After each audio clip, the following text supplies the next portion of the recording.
This is the Self-Aware Leader Podcast. Now your host, Jason Rigby. How do you stand out from the competition, especially when it comes to marketing? It's so cool. We like to look at Facebook ads, Snapchat ads, TikTok ads, Instagram. It's the social media. It's the posting. It's the Gary Vee. It's this. It's that. It's like, what strategy is right for you? And I say it's not so much the system that you have, whether you're posting, 255,000, 50 gazillion million times a day, or whether you're very peculiar and very specific in the way that your content is created. And then it can take you a month to create a piece of content. And then that content, you're in hopes that it goes viral because the content is so genuine and good. Those are all great. All great. I want to talk to you about how to craft a winning marketing message, because that's what's important, is the messaging. And that often gets overlooked. And I got a lot of this from Alex Garcia, Marketing Examined. So I encourage you to look that up, Marketing and Examined. He has great email, awesome emails that go out. If you like marketing, you need to subscribe to that. But when we look at marketing message, it has to grab attention. The thumb is going so fast through social media. And if you're running social media ads, can you grab attention as fast as that thumb is going? Can you build trust? And what way are you going to motivate action? So we talk about unique value propositions. We talk about persuasive communication. And that all sounds good. But specifically, how do you do it? And Alex Garcia had 3-step guide, and I love this, for crafting a marketing message. Number 1, he says clarity. Precisely explaining the problem you solved. First and foremost, it's crucial to clearly define the problem that your product or service solves. You've got to be able to set, when you're swiping a thumb, they need to see extremely, extremely well the problem. And in that same message, in that same picture, so how you solve it. Now that's hard, isn't it? That takes a lot of creativity. Well, it's going to take a lot of you thinking, a lot of trials and errors, some A and B testing. I've seen ads be super effective because they're text messages back and forth. It's a teenager to a mom, or and there's a trouble, there's something that's going on where the teenager's kind of freaked out. That catches a lot of attention. I've seen great advertising that uses memes to show the problem and the solve. If you're vague, you're going to lose. I'm just telling you right now, because attention span is so fast. This isn't TV where you're forced to have to watch a commercial. Even on YouTube, when you're forced to watch a commercial, if you don't have YouTube Premium, what's going to happen? You may get 3 seconds, 5 seconds before they skip the ad. You're going to have a lost opportunity, and you're going to waste a lot of money, frankly. And that's why you guys, when you look at you're like, well, I've tried Facebook ads, they don't work. I've tried Instagram ads. I've tried TikTok ads. I've tried all these, they don't work. It's your messaging that's wrong. So let me give you some tips. 1, write a clear, concise statement that articulates the problem you solve. Get it down on paper first. Just write it out. Don't worry about the ad. Gain clarity on the statement. You need to be able to clearly define the problem you solve in writing. Number 2, use language your target audiences uses and understands. Are you talking to 17-year-olds?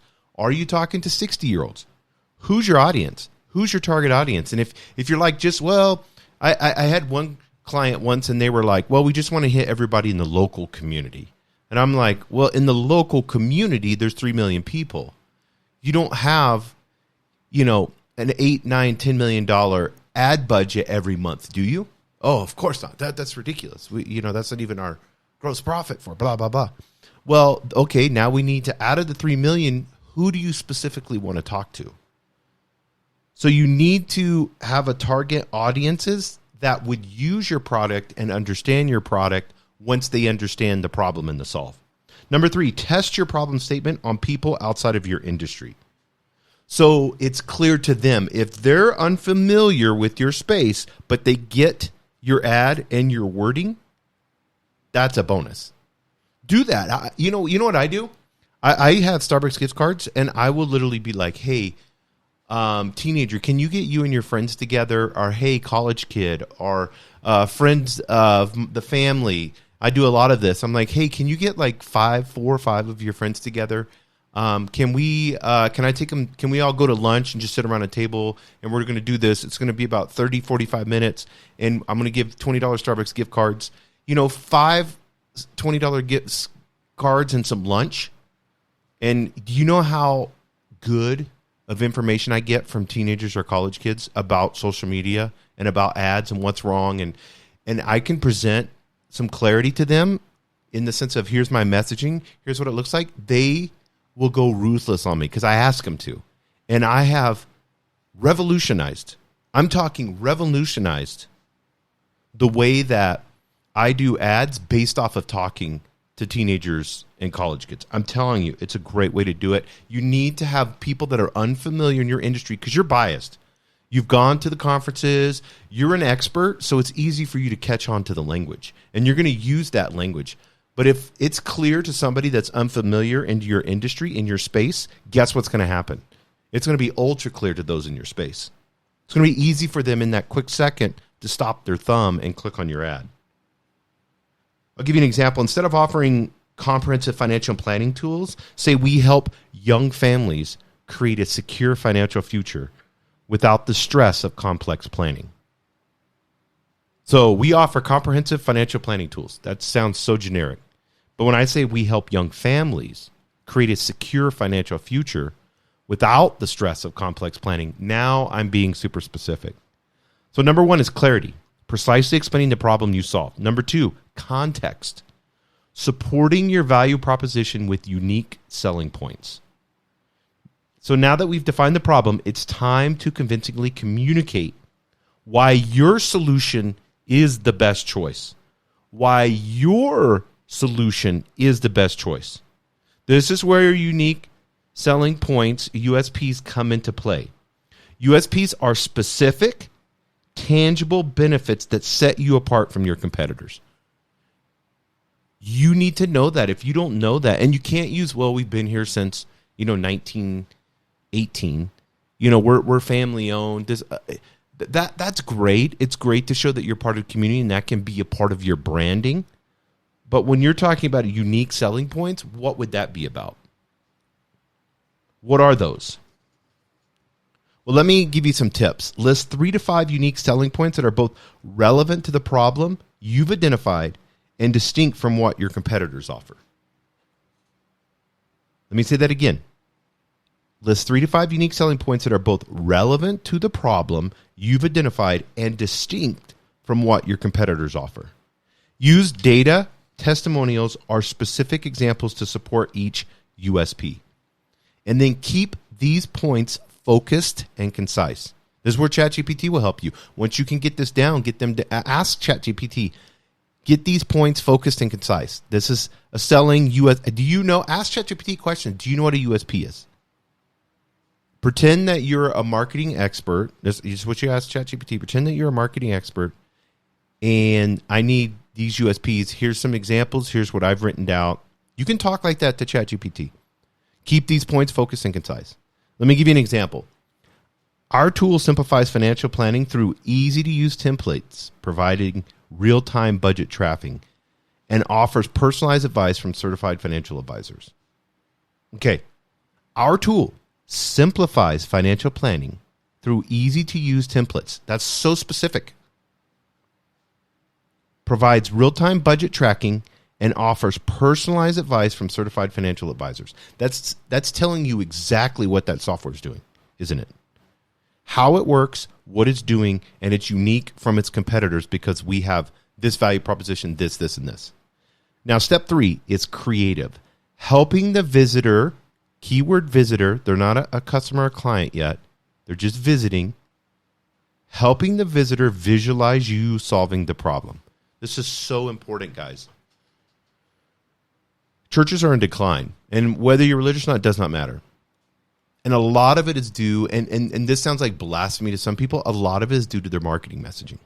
If they would understand that they have thousands of people coming into their communities, or hundreds depending on the size, every single month, and looking at the church's websites, listening to the sermons, going through the process of the YouTube, seeing what the pastor's about, seeing what the church is about, seeing what happens when they're a first-time visitor, when they go to the church. How are things? What's the children's ministry going to be like? It is so important. I would take most of my marketing money and make sure that my online presence is attractive. If I was a not-for-profit or a church or any of those things, this would be the number one thing I would focus on, is helping the visitor visualize you solving the problem. It's cool that you're a church and that you're helping the community. That's awesome. How? It's cool that you're a church and it's a place for people to come and worship, but how do you solve their problems? You see, this is so important. You have to, people don't window shop anymore. They online window shop. A powerful marketing message doesn't just tell, it shows. Guys, listen to that. A powerful marketing message doesn't just tell, it shows. This step is all about painting a vivid picture of how your product or service will improve your customer's life. Testimonials, having families. You could do this at a church. It's so easy. How it changed their life. Coming to this church, how did it change their life? Being a part of this not-for-profit. Here's what I've gotten into it, and here's what it's done.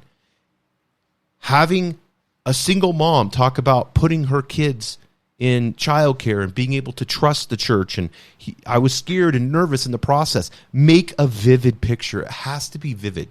Every single step that you have in your organization, you have to paint a vivid picture of how your product or service is going to improve their life. They're the hero, not you. I always say this. I got this from Donald Miller. He's wrote a ton of marketing books. Awesome. He talks about you being the Sherpa. Your role is to be the Sherpa. You take the client up the mountain. The client pays thousands of dollars. You're the expert that's going to safely guide them up to the mountain so that you can take a picture at Mount Everest with the flag. You're just the Sherpa. You're not the main thing. Businesses, their websites and everything else is so off because they make it about that. I would not even make it about the church. I would show how nice it is, if you have a nice facility, how comfortable it is, the nursery, 360-degree tours and all that stuff. Different, you can have the different. But all of my messaging would be about how I'm improving their life. If you're a member of this church, here's how we're going to improve your life. We have these classes, these organizations, and here's what they do. Not to just give you knowledge and for you to learn about this, or this, but here's specific testimonies of people, videos of how this thing changed this person's life. This visualization can be created through storytelling. Examples are imagery. What evolutionary psychology, guys? Think about it. Stories were being told around the fire. How long? Why do we love fire so much? Why do we love sitting around a fire so much? It's in our DNA. It's in our brain. We will remember a story 100 times over, remembering 3 points or a list. So let me give you some tips on this. Number 3, helping the visitor visualize you solving the problem. Use a compelling story or scenario that shows your product or service in action. Show it in action. Consider before and after visuals, such as images, videos, or infographics. Use emotional and sensory language to make the scenario as relatable and tangible as possible. So let's do an example on this one. Imagine a Sunday evening where instead of drowning in spreadsheets, worrying about retirement savings, or stressing over upcoming bills, you're relaxing with your family, secure in the knowledge that your finances are in order and your future is bright. That's the peace of mind we bring to young families every day. We did the most boring thing. We talked about finances through this whole process, right? Using the example of a finance company. Isn't that amazing?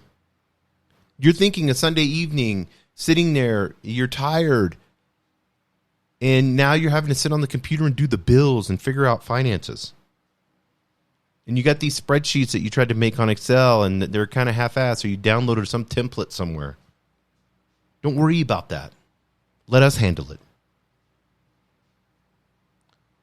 So in conclusion, guys, craft a winning marketing message. It's just saying what you do, but it's articulating the problem you solve. And it's taking that unique and compelling selling point and painting like an artist, a vivid, emotional picture of the positive outcome you will deliver. You are painting a vivid, emotional picture of the positive outcome you deliver. By following these 3 steps, clarity, context, and creative, you'll be on your way to a marketing message that not only stands out, but this will convert, guaranteed. Thank you, Alex Garcia, Marketing Examined email. I encourage you guys to follow that. I will put that in the show notes. Thank you for tuning in to the Self-Aware Leader Podcast with host Jason Rigby. We hope this episode has inspired you to unleash your full potential and embrace your inner leadership.